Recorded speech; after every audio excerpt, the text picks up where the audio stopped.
Hey guys, and welcome to another video. And tonight's secret character is No Makeup Suzy. I love when she comes to visit. Not really. Tonight's video is fourth in a series. It's called Gamification for Motivation, and tonight is all about leaderboards and XP. Hope you love it. As a 16-year public educator, I know what it's like to be in the trenches. I know the frustration, the overwhelm, the discouragement, and the hard work. I also know the successes. The mission of my blog is simple: to help you find your more. More time, more from technology, more student engagement, and more hope. This video is aligned with the part of my mission that helps you engage your students, all of them, and help them want to attack your content and persist until they learn it. This video is part of a series on student engagement by gamification. I've already shown you about avatars, badges, missions and levels, and then this is video 4, leaderboards and XP. If you want more basic information about what gamification is, I have a really thorough introductory video for you in my welcome email series. So guess what that means? You've got to subscribe. It's really easy. The link's down below, or just go to suzylolley.com/subscribe. Now let's get down and dirty with leaderboards and XP. When you have guilds, I really want you to think about this. Leaderboards are displays of student or guild scores. XP are experience points, and those may or may not directly correspond to the grade, especially depending on how you display them. If I'm going to display every student's experience points and every student knows how many points are an A, I don't think I'd probably get away with that in a public school. So you want to think of a way to display this that works.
Now let's get practical with some different approaches to leaderboards. And I'm going to show you a really simple one that my friend used. I wish she could still send me a copy of it, but alas, this was about 2 years ago and she has since lost that OneNote notebook.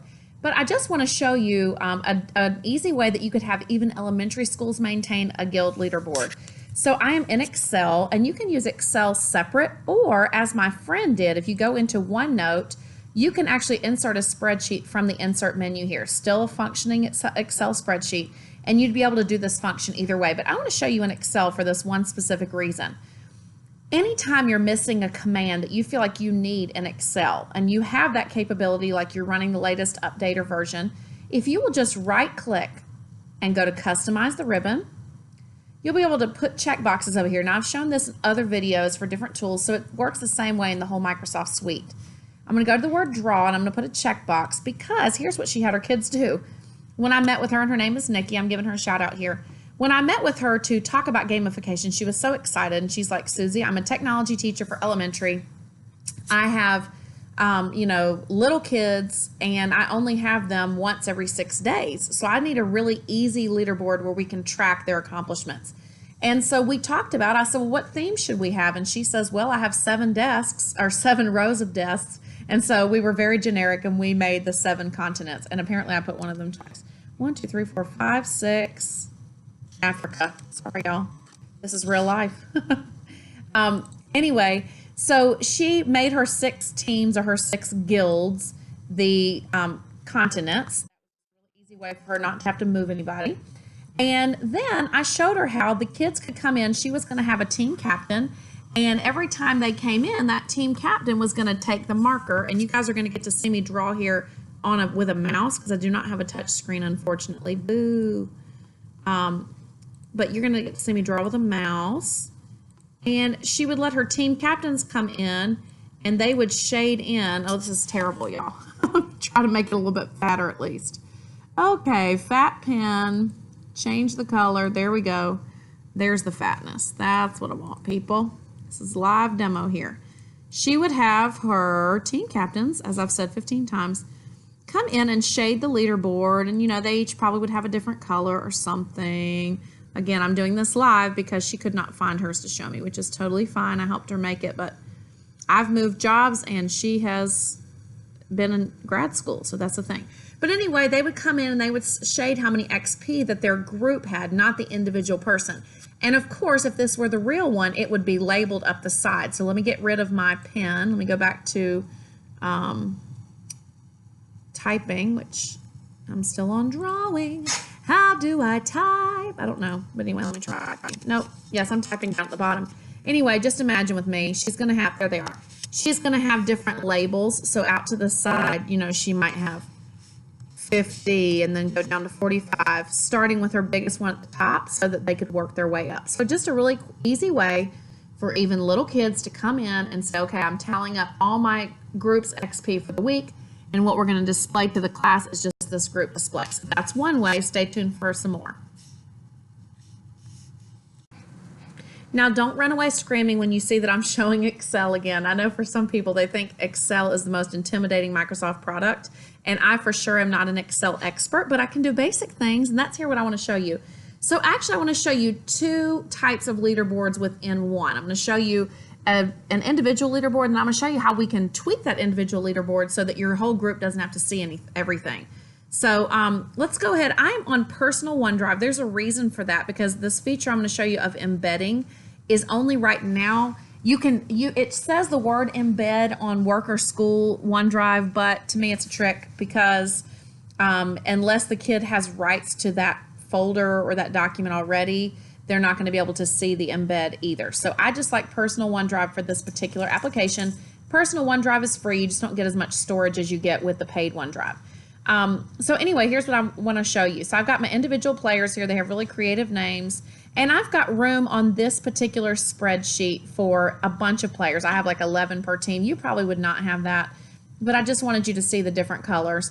And then over here, I have a little summary of their colors. And then we're just going to practice putting in things. So the first level in my game, if you've been playing along, you've been watching my videos. If you haven't, well, then stop and go back. But my theme is American Road Trip, and we were talking about different levels that the kids would accomplish in my game would be called road trips. And so Towne Lake Parkway is a really basic road that's right near us.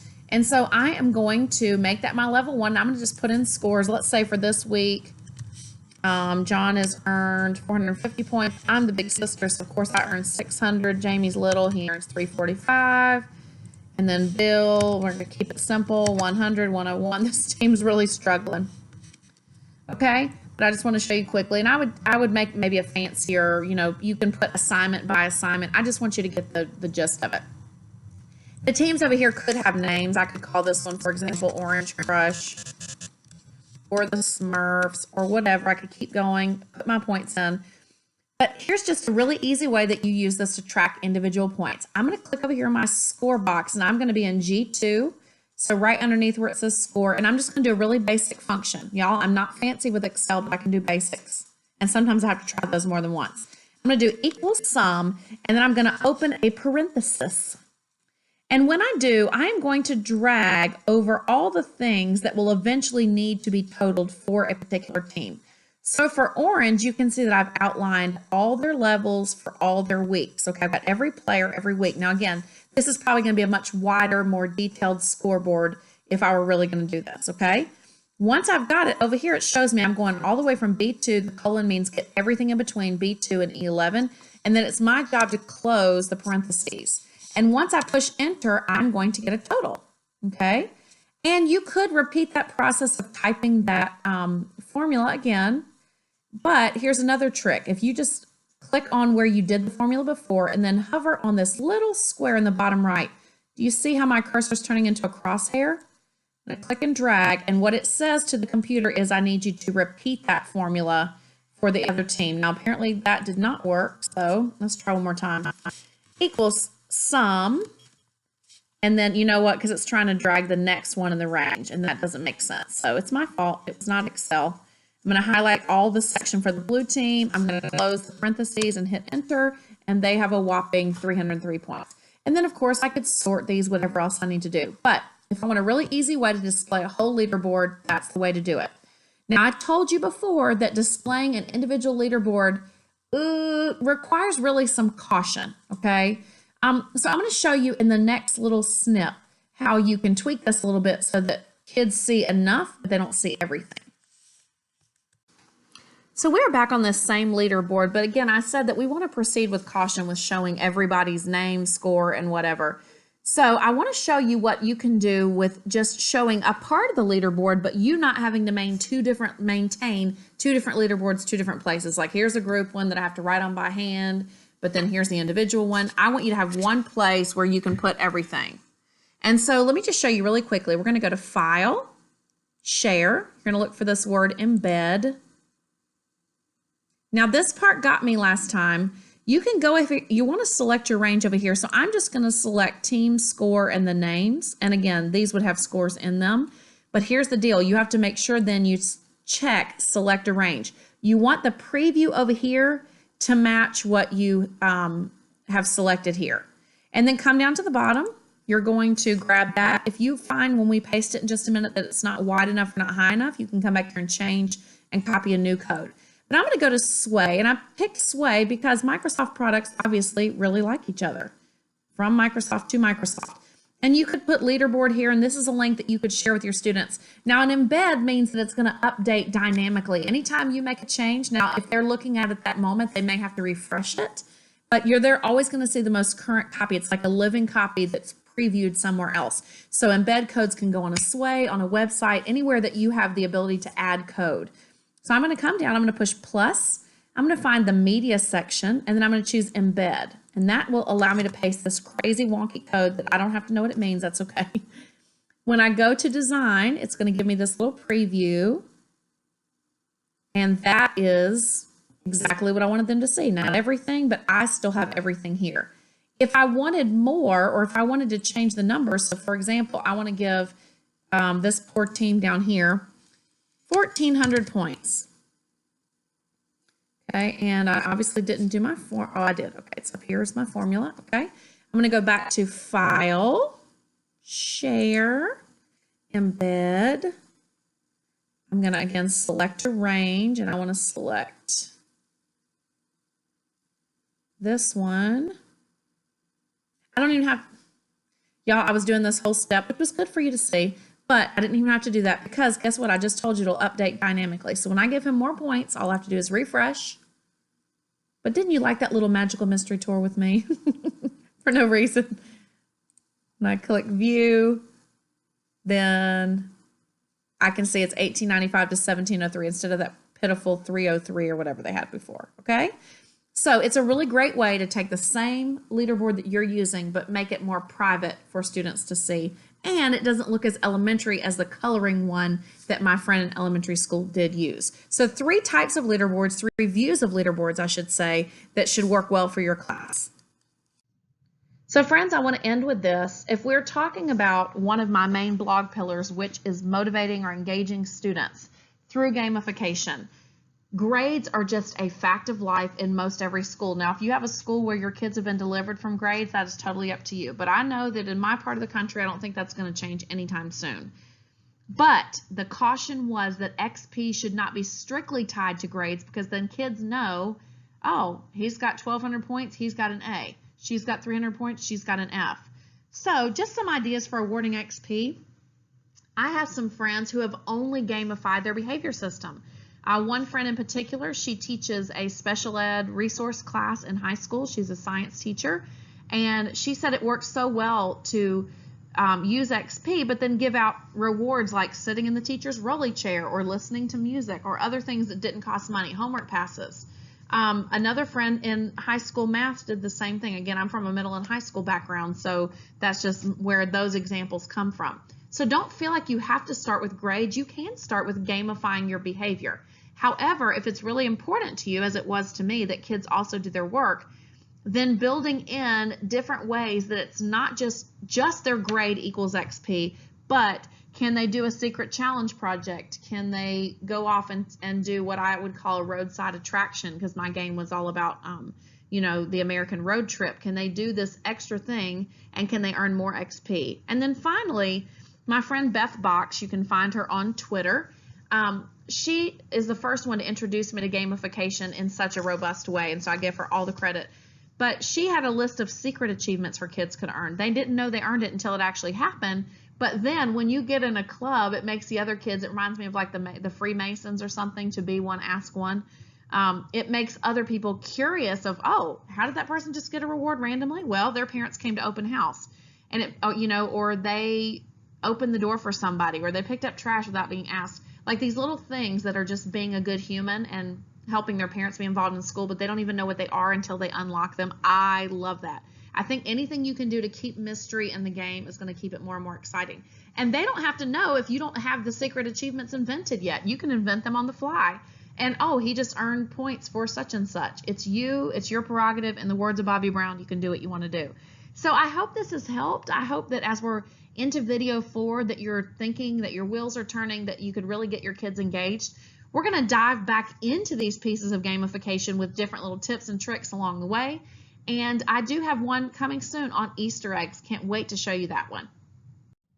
Hey guys, I put my heart into these videos, so I hope you loved it. I hope you've loved all of them, but if you haven't, then make sure you go back and watch the previous videos. I'm making playlists for you all the time.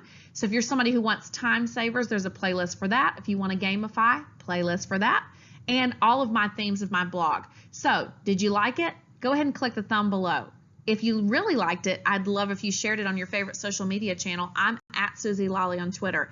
And then finally, my very favorite is if you subscribe. Subscribe to YouTube and subscribe on the blog. Take care.